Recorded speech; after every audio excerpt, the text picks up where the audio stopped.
Mr. Bingley invites the Bennet sisters to another ball at Netherfield. Elizabeth has no choice but to promise her first 2 dances to Mr. Collins, but she is excited to see Mr. Wickham again. When he does not show, she finds out that Mr. Wickham does not visit Netherfield because of Mr. Darcy. To try and escape Mr. Collins, Elizabeth dances with Mr. Darcy. If you're not otherwise engaged, would you do me the honor of dancing the next of me, Miss Bennet? Why, I had not... Thank you, yes. Why could I not think of an excuse? Hateful man. I promised myself I would never dance with him. He pays you a great... And they find themselves talking of Mr. Wickham. Mr. Darcy avoids the subject.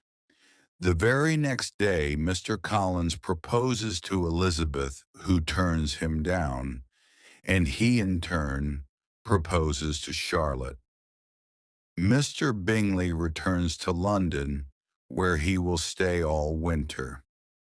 Mr. Gardiner, Mrs. Bennet's brother, invites Jane to stay with his family in London, which she accepts in hopes of seeing Mr. Bingley. He also notices Mr. Wickham and Elizabeth growing closer and warns her that she should marry someone rich instead. Mr. Wickham, however, is interested in a rich woman named Miss King and intends to marry her. When visiting Jane and the Gardiners, Elizabeth is invited to travel with them to the countryside. There she finds Mr. Darcy, who is visiting with his cousin, Colonel Fitzwilliam. During one of their conversations, Fitzwilliam mentions that Mr. Darcy has recently told him that he had stopped a friend from marrying the wrong person. Elizabeth believes that this was to do with Mr. Bingley and Jane. While reflecting on this news alone, Mr. Darcy arrives and proposes to her. He does, however, mention her poverty and lowly connections, and how he had decided to ignore them in order to confess his feelings. Elizabeth becomes extremely upset. And I beg you, most fervently, to relieve my suffering and consent to be my wife. But I cannot. And of course you had no right to interfere with any relations between my sister and Mr. Bingley, no matter the reason you claim to separate the two. Jane is very shy and barely expresses her true feelings to me, and yet I can assure you she is very much in love with your friend. But it is not just the matter of my sister and Mr. Bingley, she continued, on which my dislike is founded.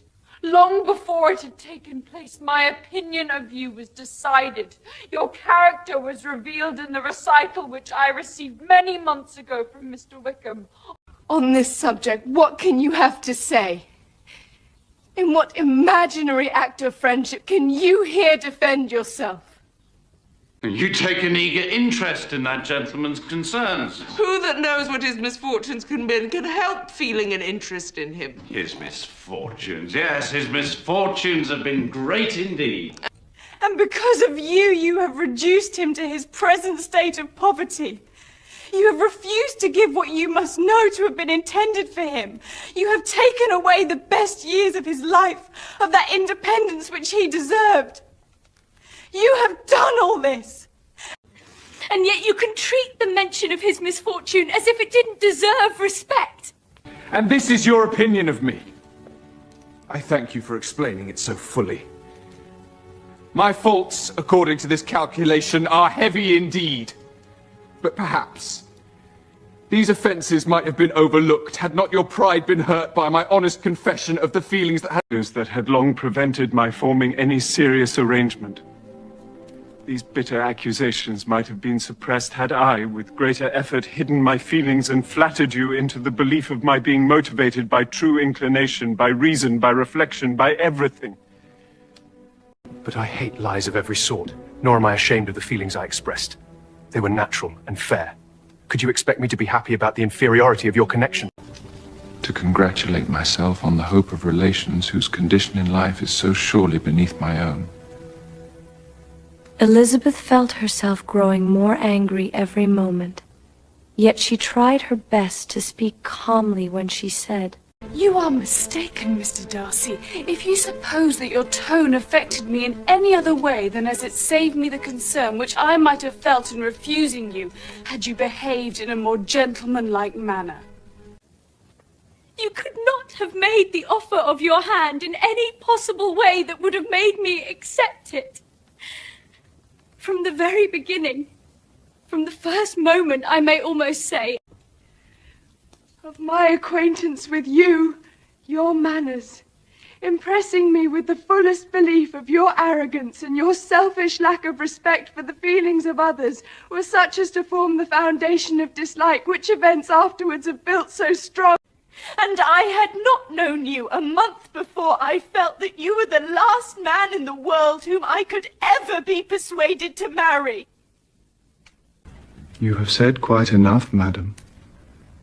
I perfectly understand your feelings and have now only to be ashamed of what my own have been. Forgive me for having taken up so much of your time, and accept my best wishes for your health and happiness.